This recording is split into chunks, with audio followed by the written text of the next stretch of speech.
আমার চোখে এবং কানে ব্যথা শুরু হয়েছে। বিষয়টা বলা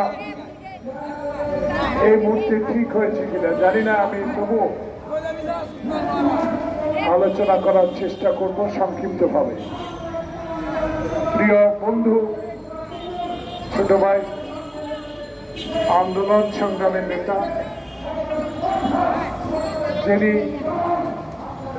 সকল সময় পালিয়ে যাওয়া মহিলার বিরুদ্ধে আন্দোলন সংগ্রামী ছিলেন, এখনো কেন আবারও রাজপথে দাঁড়িয়ে আমাদের মতো এই ক্ষুদ্র ক্ষুদ্র রাজনৈতিক কর্মীদের এই অবস্থান কর্মসূচি পালন করে সে বিষয়ে বিরুদ্ধে কথা বলার সভাপতি